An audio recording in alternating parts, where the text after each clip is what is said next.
Get ready with me for my parents' divorce court hearing. Get ready with me for 5th grade. So I found out yesterday that my parents are getting a divorce, and they were like really sad about it, which was really confusing for me because I was like so happy because it's like now I get double the skincare, one at my mom's and now one at my dad's.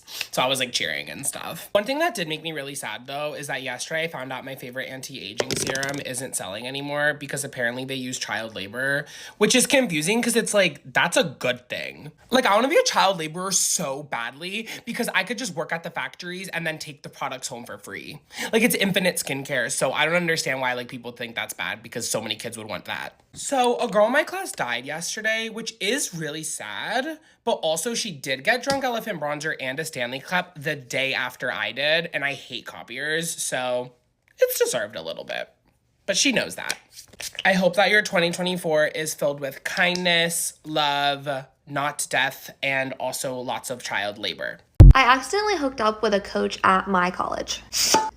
Let's talk about it. So I was a volleyball player in college, and I actually transferred to this one school because of like some things that happened in my personal life, and I really didn't know anybody in this place that I moved to. And instead of moving into the dorms or anything like that, I moved into this like residential neighborhood not too far from campus, and I was going to be sharing the house with these girls that were also on the team. I had not been living there very long, and I saw that like the neighbor was throwing a party, and I was kind of interested, and I was like, you know what, I'm just gonna go and check out this 4th of July party. And I'm there hanging out, and I noticed that like party's kind of over, everybody's leaving, and there's a lot of like there's some younger people there, there's some people there with kids, and I'm like, oh, this looks like my type of crowd, like my type of people that I would want to hang out with. And I notice everybody's leaving, and there's like a bunch of stuff everywhere, so I decide I'm going to play hostess and help the owner of the house clean up. Now, I need to know that the owner of the house is very, very good looking. I realize he is a little bit older than me, but I'm just like, I'm about to shoot my shot because he's so handsome.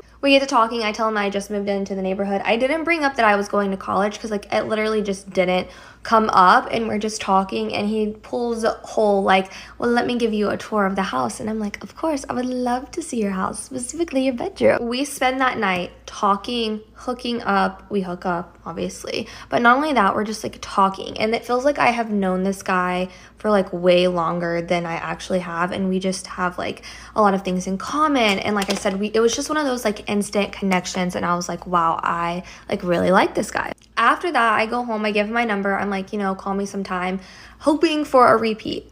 Like 2 weeks goes by, this guy doesn't call me. Obviously being ghosted sucks, but I had a lot of things on my plate. Like I needed to make friends with these girls. I didn't know if they were gonna like me because I was a new girl coming on the team as a senior, and you just never know, like things are gonna mesh well. So I tried to like put it outside of my brain, but I was like always thinking like being ghosted sucks, okay? So school and the season and everything is about to start, and my new volleyball coach, I meet her, and she's kind of just like giving me a tour of the school and showing me like the facilities and where I can work out, where I can practice, everything like that. And she goes, oh, let me introduce you to one of the football coaches. And she opens the door, and I lock eyes, and it's the guy from the party. And my eyes get really big, my mouth drops open. Obviously I like quickly school my features because I don't want her to notice anything, but we look at each other and we're like, oh shit, oh shit, oh shit, oh shit. And I'm like sitting there racking my brain because I'm like, okay, how did we not talk about his job? How did we not talk about like why I moved to this town in the first place? Like I feel like we talked so much that night, but we didn't talk about obviously anything like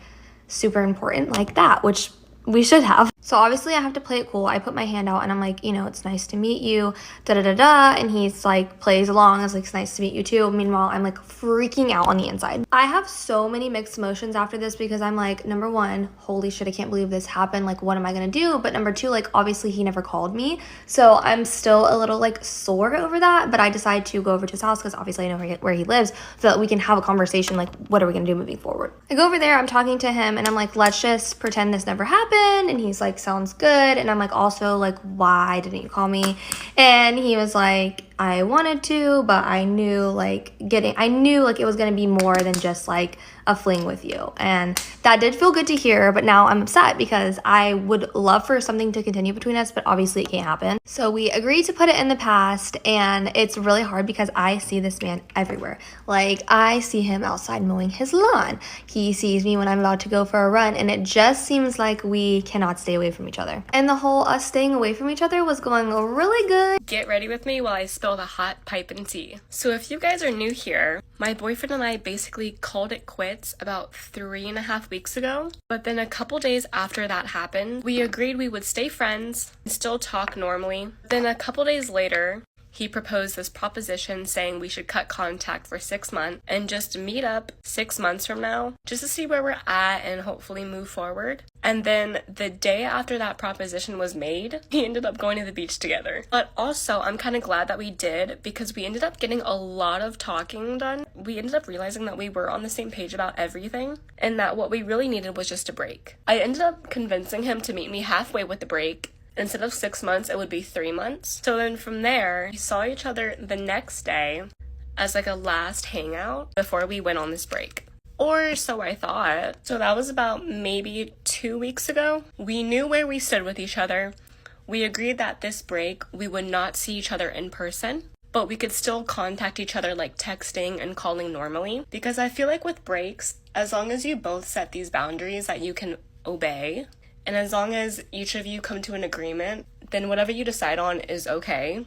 This week, I saw him 2 days in a row, and honestly, it's just like a whirlwind of emotions right now. Because we both know that we love each other, we both know that we want things to work out, but we think that this break is gonna help us in the future. We both agreed that this break is gonna be super, super hard for both of us. Surprise! We are actually gonna start our break April 1st. And no, that isn't a joke, I swear. I guess at this point, we really never broke up. Him and I have actually been together a little over a year. The funny thing is, just last week, I told him that I tore everything up that he gave me. I ripped up every single letter that he made. I cut up a necklace that he gave me. Basically everything that he made for me. And you know, I'm just a girl. I had to cope somehow. That's basically all the tea I have for you. And I'll update you guys on how this is all gonna play out. Bye. I put a list together of things I think mean girls do. If I miss any super big ones, just leave them in the comments. They're always the girls that'll make a rude joke about you and then you'll get upset and they'll be like, you're so sensitive. They always have to insult you when you're in a big group of people, especially guys. Or the girls that like won't smile back at you when you smile at them. This next one I hate with a passion, and I know it's not always on purpose. You'll walk past a group of girls and they just bust out laughing. They try to form cliques within a friendship group. They'll like whisper around you even if it's not about you. And when you ask them about it, they're like, no, we weren't even talking about you. I played softball with this girl and never did a thing to her. Like, actually, I was really nice to her, and she would stand in the dugout, which is like where you sit during a game when you're not on the field, and she would whisper to her friend right in front of me and then look at me and shake her head. Like, for no reason. They'll point out flaws they see in you because they don't like themselves. That's why I normally wouldn't even say anything, because I'm like, you know what, you have your own issues you're battling and it's not even worth my time. Mean girls will paint false narratives of you to other people so that other people don't like you too. If somebody besides them is talking, they'll start rolling their eyes and give dirty looks to their other friends. I definitely think this is like an insecure attention thing. Like, they don't like when somebody else is making people laugh or somebody else is receiving the room's attention. They don't help in awkward situations. What I mean by that is, say somebody like falls or something silly happens, they just sit there and kind of like, instead of being like, oh my gosh, are you okay? Like, you know, you get what I'm saying? They love telling other people's business, especially their friends. They'll like share social media posts of people y'all go to school with or you're friends with you, and make fun of them. And that's how you know they're doing it about you. They'll get mad at you when people compliment you. They'll make fun of you for things you love, or they'll just try to make you feel uncomfortable for something you do. Say you wear a lot of makeup and they're like, oh my gosh, all that makeup, we're just going to the store. I could actually go on and on about the way mean girls will act, the things they'll do. The main reason I share these with you guys is because I get so many DMs of girls telling me they're being bullied at school for this or this or this. So if you find yourself doing a lot of these things in this video, maybe consider making some personal changes. We've all made mistakes at one point or another, but it's not okay to consistently be a mean girl. On the other side of things, if you find yourself being treated badly a lot, know that your worth isn't found in what people say to you. That is so much more about them and their own insecurities than it ever is about you. I love you guys so much. You're never alone in your situations. And I think that you should break up with your boyfriend if he does any of the things that I'm about to say. Break up with him if he lets his friends or his family disrespect you or your relationship. Break up with him if he follows or likes half-naked women on social media. Break up with him if he compares you to any other girls. Break up with him if he tells you to wear less makeup or wear more makeup. Break up with him if he doesn't give you access to his phone and acts like it's an invasion of privacy to see the things on his phone. Break up with him if he doesn't post you on any social media, like, ever. Break up with him if he ever tries to make you do something that you're uncomfortable with. Break up with him if he's ever cheated on you physically or emotionally. Break up with him if he lies even about the smallest things, because he will lie about the big things. Leave him if he tries to isolate you from your friends or your family. Leave him if he is terrible at communicating and goes like a day or days without texting you. Leave him if he treats his mom like she's literal trash. Leave him if every time that you guys argue he calls you derogatory names or he cusses at you. Leave him if he talks to you like you're less than and he's better than you. Go to part 2 for more. The relationships that you see online are not real. Just because a couple looks perfect online does not at all mean that they're actually perfect behind closed doors. I've noticed a lot of couples even try to overcompensate sometimes with their posts on social media to try to prove to everyone how perfect they really are. When I was in high school, there was this one couple that was like couples goals to everyone. Everybody would always like look up to them at my school. And majority of the reason was because they would always post the cutest pictures on Instagram, always the longest paragraphs about how much they loved each other. So everyone obviously just thought they were doing great. Well, plot twist, he cheated on her all the time, and I'm pretty sure she also cheated on him. Social media does not mean shit, and by you posting cute couples pictures, it doesn't just mean you guys are a happy, healthy, perfect couple. And as far as like the influencer couples that post so many cute videos all the time on TikTok and Instagram, please understand that this is their job. They have now made a career posting couples videos, so of course they're gonna make their videos look cute and look like they're a perfect couple. And I'm not trying to be a hater. There's absolutely couples that post pictures like that and are actually happy, healthy, and adorable. However, a lot of times it's fake, and I just don't want people comparing their situations to other people's when they don't even know the full truth about it. Anyways, social media is fake. Love you guys. Guys, I updated my TikTok last night and my whole entire 10-minute feature is gone and I'm so upset about it. Now it's back to 3 and I'm just like not used to having such little time to get ready. I hope it's like a glitch and it comes back like tomorrow because I miss it so much. I just got back from a sleepover like 10 minutes ago and I feel so musty, so that's why I'm getting ready. But I'm going to another sleepover tonight. But I'm excited because I want to see all my friends before things get hectic again, because next week I'm leaving somewhere really fun. Basically, I'm going on a fun trip with my mom and my friend and I'm really excited. And then after that, I have a few things like lined up and I'm so excited. I have so many like fun projects coming up and I'm so excited for you guys to see. I've been like hiding the secret for ages, but you guys will all know very soon. I'm just so excited. This is gonna be a really fun summer. I feel like it's gonna be really exciting. I'm also moving this fall, so I'll talk about it more once it's like actually confirmed. But basically I'm planning on moving to New York this fall, like just me, not my whole family. But there's still so much to do, like to work on, so I'll let you guys know once it's like officially confirmed, but we're working on it for sure.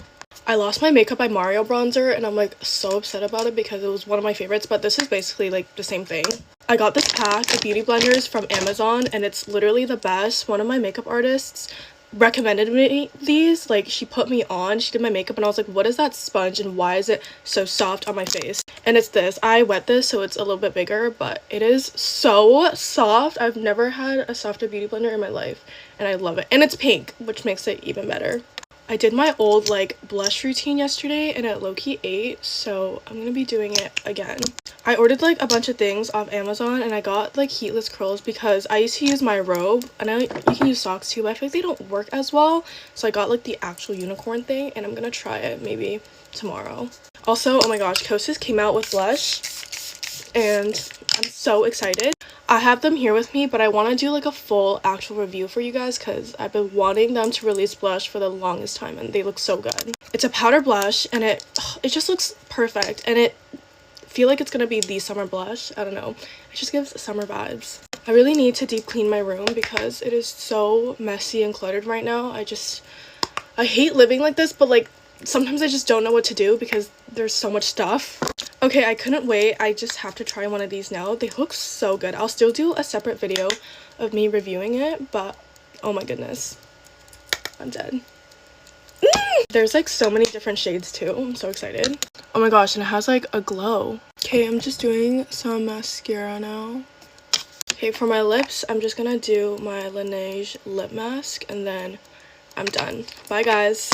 Get ready with me to look older than I am. I'm under 20, but I got invited to a premiere where I think Timothée Chalamet is gonna be, and I have a goal to become friends with him. He's 28, so for him to even talk to me, I gotta look mature. I'm gonna start with full coverage foundation for a heavier makeup look, and I think this will age me up a few years. I've done this before for a party and it worked, so my plan this time is to meet him, tell him all the nicest things I think about him, and start talking. Oh my god, I sound so delusional. I mean, if I leave a good impression, then age won't matter, right? I'm gonna show you guys the finished look with the fit. Please honestly tell me if that's old enough. Also, I think wavy hair is gonna make me look more mature. So initially, I was supposed to be on the same flight as him. She heard somewhere from her sources that he's gonna be there. Don't know if she's pranking me, but could you imagine I missed that flight because I was late and that was a whole story. For this premiere, I don't know why he would be there because that's not his movie, but maybe he's friends with the actors and filmmakers, so I'm just gonna trust my friend. Anyway, there are gonna be so many cool people and I gotta look old enough just to be approachable. I'm gonna record once I get there and we're all gonna see what happens. I'm gonna add some bronzer because I feel like I have to go heavier with the contour. Now for eyes, I'm gonna do a smoky eye. If you want to look older, the waterline is a game changer. And mascara. After the premiere, there's also a screening, so we're all gonna be in the same theater. And red lipstick. The final look.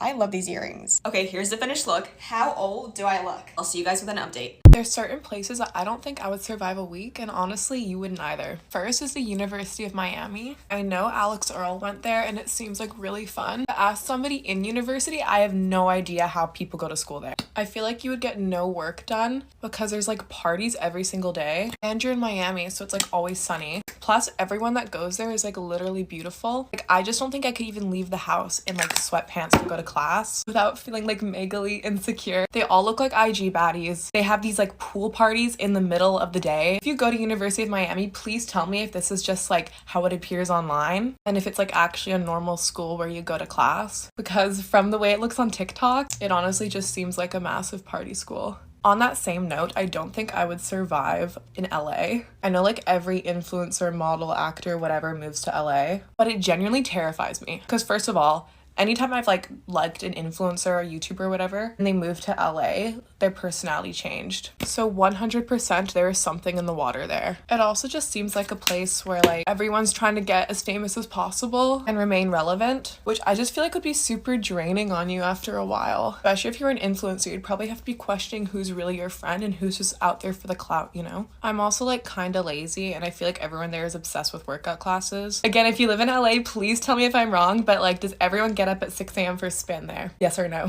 Although I would like to live in California because like it's sunny all year round. Imagine just having a year-long tan. But yeah, LA seems super expensive and I just think I would get imposter syndrome there. Next, I definitely would not survive a model apartment, specifically in Milan. If you're a model, unless you're like super rich, you're gonna be sharing an apartment with like 6 to 10 other girls. And from the stories I've heard from other models, that gets nasty. Like it can get pretty unhygienic just because there's so many of you in such a small space. I've heard horror stories of some of these girls acting like absolute psychos. Like I guess a lot of the girls kind of see the other people in their apartment as their competition. So they'll do stuff to try and like mentally break them down so that they won't get any jobs. And I said Milan specifically because the stories I've heard from other models, it seems like Milan has some of the like weirdest stories. One girl I knew, when she arrived to her apartment in Milan, there was a used on her bed when she came for the first day. So that's pretty disgusting. So yeah, I don't think I would survive a week there. Actually, I don't even think I would survive 24 hours. I'd probably call my mom and go back home. The next place I probably wouldn't survive is my 8th grade friend group. See, in 8th grade, I could put up with it because I was young and had a youthful spirit. But now I think just one day of sitting on the floor eating lunch and I'd be done. I'm pretty sure it's like a canon event to have a traumatizing friend group in high school. And I'm just glad that mine was early on. So many great moments, like going around the circle and asking each other how much we weigh. You know, classic 8th grade behavior. All right, here's my finished look. Okay, that's all. See ya. Yesterday, I got followed to my car and almost attacked by a old man. So get ready with me for my boyfriend's baseball game while I tell you how he literally saved my life yesterday. I picked my boyfriend up from the field and we go get lunch in Coconut Grove, which if you know Coconut Grove, it's not an unsafe place in Miami. I'm a very paranoid person. I'd like to say I'm very self-aware, and so is my boyfriend, especially when he's with me. He's like very, very just like noticing everything. Him being like that and just always taking care of me and knowing what's going on has definitely resulted in me just turning my brain off off at certain points when I'm with him and like looking at my phone when I shouldn't be, or like just following his lead. Afterwards, we were talking about this incident and he was like, I don't know if you realized, but every single time you like walk in somewhere, I take a step behind you and watch you walk in front of me, and then I turn around to see if anyone looks at you. It was like, literally, I caught these two creepy guys looking at you, and every time I look at people, they like look around like as if they're not doing anything. And I'm like, okay, you're just crazy, you know, paranoid, whatever. I swear stuff like this doesn't really happen when I'm by myself, other than the fact that the workout set I was wearing yesterday, I literally like got out of my car and got honked at twice when I was walking around in Miami. We finished eating our lunch and we're headed back to the car, and I'm quickly trying to pull up a smoothie place on my phone that we can walk to instead of going to the car. I'm not really paying attention, but I hear my boyfriend start mumbling like, what's going on with this guy? Like, what is he doing? And I'm just thinking he's like overreacting because he's always very protective of me. I'm not thinking anything of it. And we walk and he's like, dude, what is this guy doing? And he starts tugging on me, like tugging on my arm.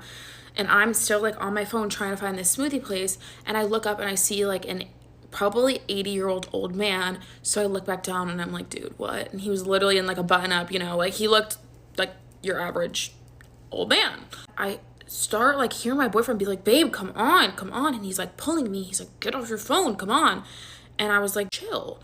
I'm trying to find the smoothie place. He starts dragging me to the car. At this point, I like actually get off my phone because I'm like, what the fuck? My boyfriend is now reacting to the point where I'm like, what the fuck's going on? So I look up, I see, I kid you not, this old man charging at me with his eyebrows like this, staring at me. I'm like sprinting, freaking out now. My boyfriend's grabbing me, screaming at me to get in the car while this man is still following us to the car. I'm like scrummaging for my keys. It was the scariest thing ever. When I tell you the way this guy looked was as if I like had killed, he wanted to kill me for it. Like I had never seen this guy in my life and he literally wanted to kill me. It was weird because I had no prior interaction with him and he didn't seem like a crazy person. My boyfriend stays standing there while I get in the car and lock the doors. Mind you, this guy is maybe like not even a yard away from me. Like he's really close to me. Like I'm hopping in this car and locking the doors before he has a chance to grab me. My boyfriend finally runs away once I'm in the car and I'm safe. And he gets in the car, I lock the door, I pull out. This guy is still charging towards the car. I finally pull out, and then he just turns around and walks the other way. Like a fucking robot. It was so scary. So on the way back, I'm asking my boyfriend, I'm like, what the hell triggered that? Like, how did that happen? And he was like, I saw him eating there alone, and I saw him look at you and get up. And my first reaction was, oh, he's probably just getting up to go to the bathroom, do something. He kept walking, which was weird, and I didn't really know what was going on. And then I saw the way he was looking at you, and that's when I freaked out and started to panic. It's really scary because I don't know what I would have done if my boyfriend wasn't there. I probably would have seen the guy earlier, but I would have freaked out way more because I wouldn't have known what to do in this situation. I really don't know what happened. I don't know what was wrong with him, but yeah. That is like your sign to just be careful because it can happen when you're not expecting it and leaving a nice restaurant. What I was thinking is like he could not have been in his right mind, because even if he was like, I don't know, like what he could have been wanting from me, but I was with my boyfriend holding his hand. Like, I don't know what he thought would happen. I don't know what triggered his reaction. I honestly thought when I like jumped in my car and quickly like slammed the door shut and locked it, that he was gonna like start banging on the window or like pulling the door. Like, that's how scary he looked. That is the story of how I almost got attacked in Miami. In broad daylight at like 3 p.m. by like an 85-year-old grandpa. What the fuck? Anyways, I'm gonna go to his game now. Mwah. Love you guys. Bye. Get ready with me to get my hair done! A lot of people have tried to guess what I'm doing with my hair. And a lot of people have gotten close, but no one has actually guessed it right. Like 100% right. Because I'm not just doing one color. My hair is gonna have 3 colors in it. I've never got my hair done professionally ever, and I'm so fucking excited. Like, I'm like it's gonna be a long process. She said like 3 to 5 hours. Just got my nails done too. My friend did them. She literally eats up every single time. Her name on Instagram is Nails by Steph. I follow her, so if you go through my following, you'll find her. Book with her. She's the best. I dyed my hair pink in October, and it's literally May now, so that's 8 months. Like, I've had pink hair for a very long time, and I am very tired of it. Don't get me wrong. I love the pink. The pink literally became like my whole thing. Like, my whole thing was pink. I had pink everything. I don't want to sound like I'm being, oh my god, I'm so quirky and different.